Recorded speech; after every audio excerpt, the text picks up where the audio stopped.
My fiancée texted her friends, "He's a placeholder until I find someone worthy." I saw it. I said nothing. Then I let her plan the entire $120K wedding before canceling the venue payment 48 hours before. Her frantic call to 300 guests explaining why there's no wedding. Original post: I, 31 male, discovered the text 3 months before our wedding. Victoria, 29, left her phone on the coffee table while showering. It buzzed. Her friend group chat preview showed on screen. "Girl, you're hilarious. Poor Derek has no idea." Normally I'd never look, but something about poor Derek made my stomach drop. I picked up the phone. Face ID didn't work, obviously, but the preview showed enough. Scrolled through notifications from the group chat, queens only. Victoria: "Honestly, Derek's sweet, but let's be real. He's a placeholder till I find someone on my level. His family's money helps though. Wedding of my dreams on daddy-in-law's dime." Victoria: "Already talking to this entrepreneur Matthias. Now that's husband material." Her friends ate it up. Laughing emojis, savage queen comments, advice on keeping me around till she upgrades. I set the phone down exactly as I found it. Went to the kitchen, made dinner like normal. She came out, kissed my cheek, gushed about wedding prep. I smiled, nodded, played along. See, Victoria didn't know something crucial. While my dad was funding the wedding, his gift to us, everything went through me first. Every vendor contract, every payment. Dad transferred the money to my account. I handled the actual transactions. Victoria just picked what she wanted. I made it happen. The wedding was set for September 15th. Today is September 13th. Yesterday, I canceled every single payment that hadn't been processed yet. Venue? Canceled. 48-hour cancellation policy meant full refund. Catering? Canceled. 72-hour policy, full refund. Flowers, photographer, DJ, all canceled. Only lost deposits on the cake and her dress, already purchased. Haven't told Victoria yet. She's at her bachelorette weekend at a resort spa. She gets back tonight. 300 guests are expecting a wedding in 48 hours. There isn't one. Let the games begin. Update 1. She got back from her bachelorette trip at 11 p.m. last night. I was asleep on the couch. This morning, shit hit the fan. 6 a.m. Her phone started exploding. First call was from the venue coordinator. "Victoria, hi Michelle. Just checking everything's perfect for Saturday." "Miss Victoria, I'm confused. Mr. Derek canceled everything 2 days ago. We've already rebooked the space." The sound Victoria made was indescribable, like a cat being strangled. "What? There must be a mistake." "No mistake. He canceled and we processed the full refund per our policy. We assumed you knew." Victoria hung up and immediately called the caterer. Same story, then the florist, the photographer. Each call, her voice got higher. "Derek! Derek, wake up." I groggily sat up. "Morning, babe. What's wrong?" "Everything's canceled. The venue, the food, everything. Someone canceled our wedding." "Oh yeah," I said, stretching. "That was me." Silence. The kind where you can hear your own heartbeat. "You? What?" I pulled out my phone, showed her screenshots of her texts. "Placeholder? Really? And who's Matthias?" Her face went white, then red, then this weird purple color. "You went through my phone?" It was on the table. Notification showed. "But that's your concern? Not the fact you called me a placeholder?" "Those were private conversations, jokes between friends."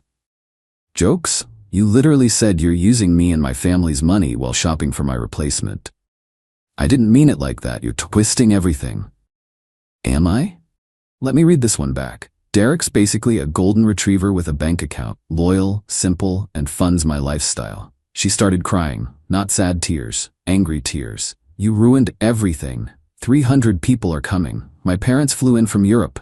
The deposits. Your parents can enjoy their trip, maybe visit some museums, and the only deposits lost were on your dress and the cake. About $3,000 total. Consider it a breakup fee. You can't do this. The invitations are set. My cousins are driving up. My coworkers. Sounds like you better start making calls." She grabbed her phone, then stopped. "Wait, how am I supposed to explain this? Tell them the truth, or make something up? Not my problem anymore." "This is insane. Over some girl talk?" "Girl talk where you call me inadequate and discuss my replacement while spending my father's money on a wedding you apparently don't even want." She tried everything then. Tears, begging, threats. Even tried seduction. Seriously, she started unbuttoning her shirt. I just sat there eating cereal. Derek, please, I love you. Those texts were just venting. Every bride gets cold feet. Cold feet is different from actively pursuing another man. Who's Matthias, by the way? Her eye twitched. Nobody. Just someone I met at a networking event. The entrepreneur whose husband material? Stop throwing my words back at me. People say things they don't mean. For 3 months? The texts go back 3 months, Victoria. She switched tactics. Your family will be devastated. Your mom loves me. Already told them. Dad's reaction? Better 3K loss than 120K on a sham wedding. Mom said, and I quote, I never liked her anyway. You told them? When? Last week, after I screenshotted everything and consulted a lawyer about recovering the engagement ring. You want the ring back? It was a gift. Conditional gift in this state, given in contemplation of marriage. No marriage, ring comes back. She threw it at me. Literally chucked it at my head. I dodged. There, take your stupid ring. You're pathetic. This is exactly why you were just a placeholder. There it is. The truth. Finally, she started calling everyone then. Her mom, her sister, her bridesmaids. Each call was dramatic. Derek lost his mind. He sabotaged everything. He's having a breakdown. I started a group text to all my groomsmen. Wedding's off. Victoria's been cheating emotionally and planning to leave me after the wedding. Beers at my place instead on Saturday? They all responded with variations of, thank God, bro, and never liked her. The best part? While she was melting down, her friend Jade from the group chat accidentally revealed something golden. Jade. Girl, this is crazy. What about Matthias? Wasn't he gonna be your date to the reception after Derek left early? Victoria. Jade, shut up. Me. Wait, what? Victoria hung up on Jade. You were planning to bring another man to our wedding? No, she's confused.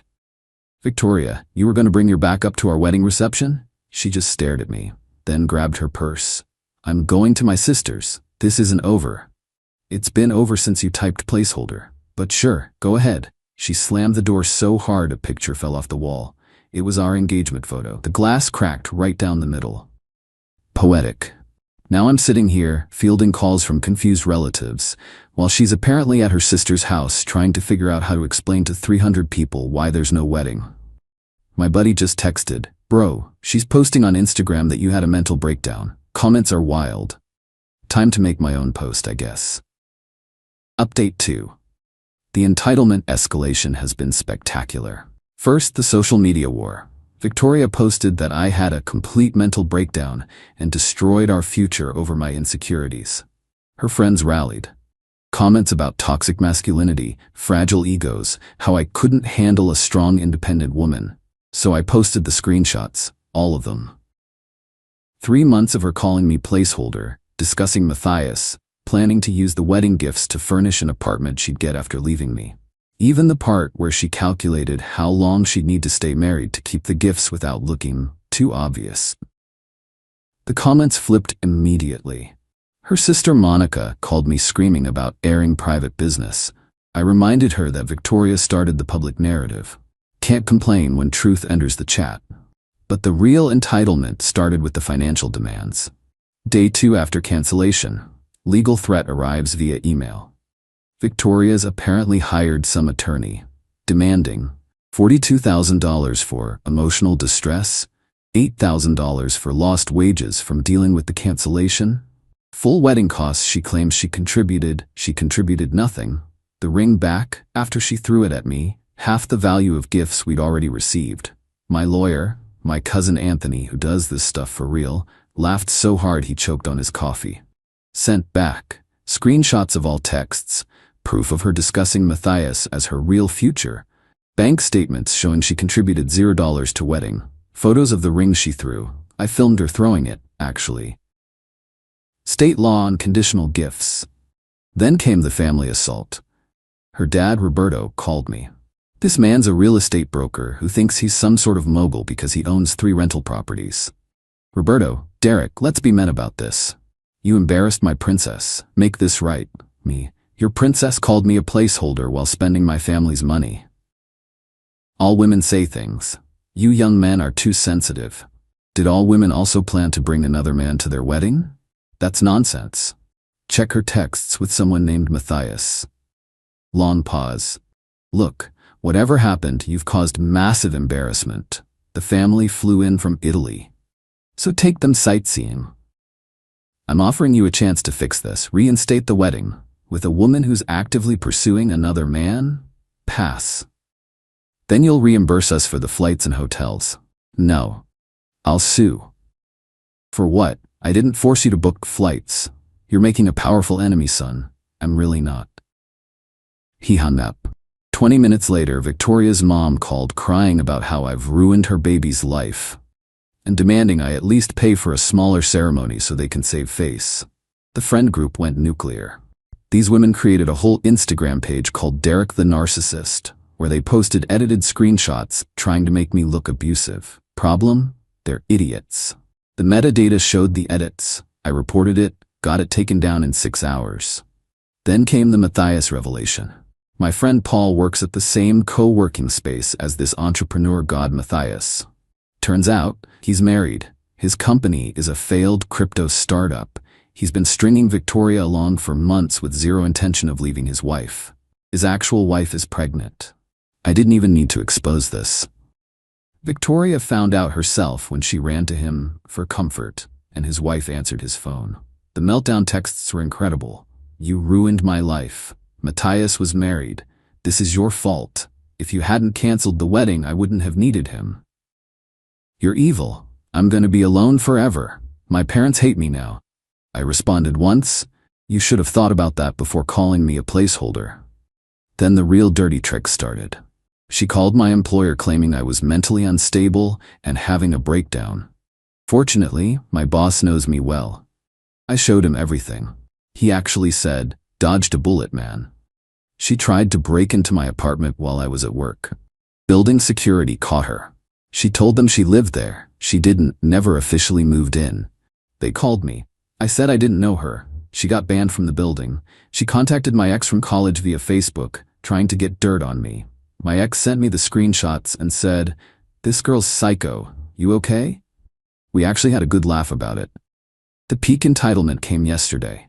Wedding day. I'm at home with my boys. We're playing poker, drinking beer, having a great time. Doorbell rings at 2 p.m. It's Victoria in her wedding dress, full makeup, holding a bouquet. What the hell? Derek, it's our wedding day. I'm here. Let's go get married. Are you insane? I know you're hurt, but this is bigger than us. 300 people are expecting a wedding. Victoria, there's no venue. We can go to City Hall. No. You owe me this. I'm standing here in my dress. I'm humiliated. You humiliated yourself when you called me a placeholder. Stop saying that word. She literally stamped her foot, in a wedding dress, on my doorstep. Victoria, go home. Not until you marry me. You can divorce me tomorrow, but I need to get married today. Why? Long pause. Then she breaks down. I told everyone at work I was getting married. They threw me a huge party. Gave me gifts. If I don't get married, I have to return everything and explain why. The entitlement. She wanted to marry me just to save face at work, with full intention of immediate divorce. No. I'll sign a prenup. I'll sign anything. Victoria, you need to leave. I'm not moving until you agree. I closed the door. She sat on my doorstep in her wedding dress for 3 hours. My neighbors took pictures. Someone called the cops thinking she was having a mental episode. When they asked her to leave, she told them I was holding her belongings hostage. The cops knocked. I showed them she'd never lived here, had no belongings here, and was my ex who wouldn't leave. They made her go.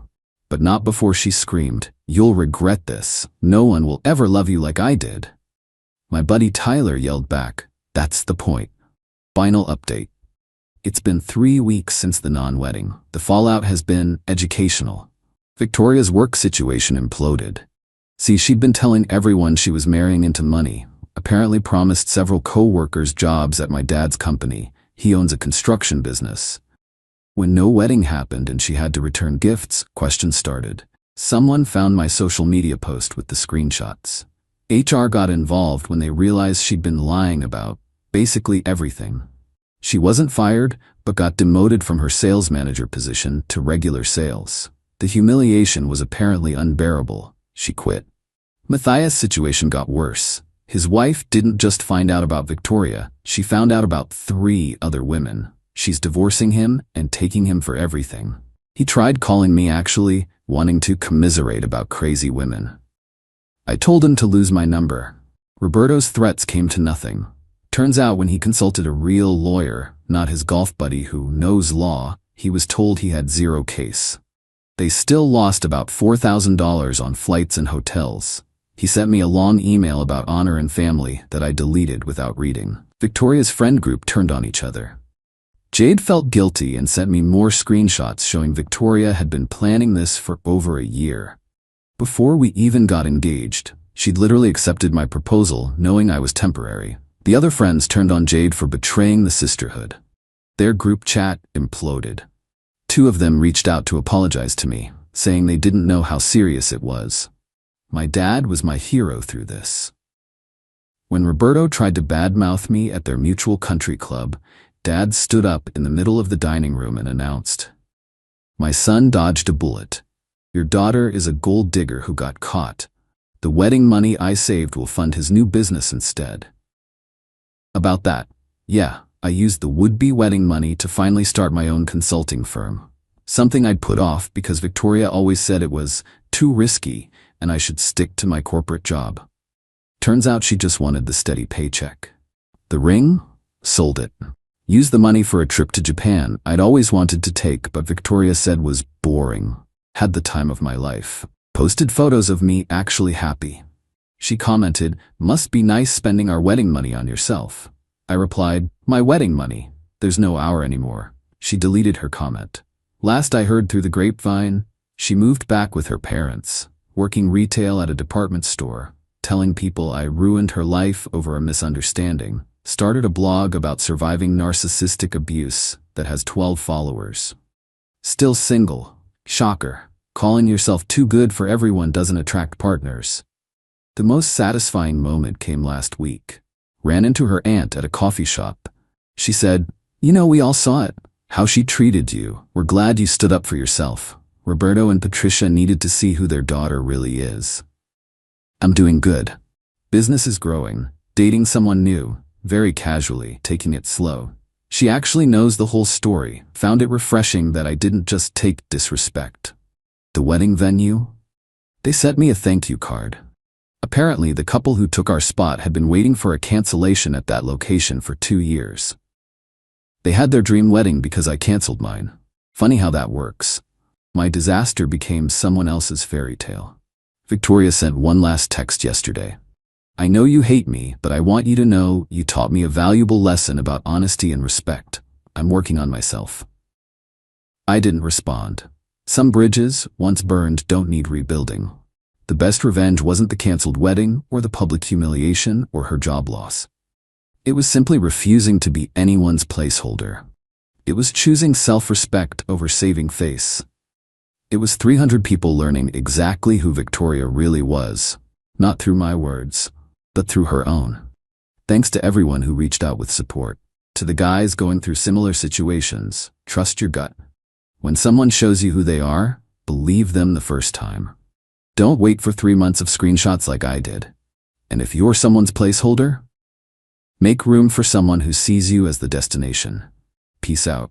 P.S. The cake was delicious. My boys and I ate it during our poker game, worth every penny of that lost deposit.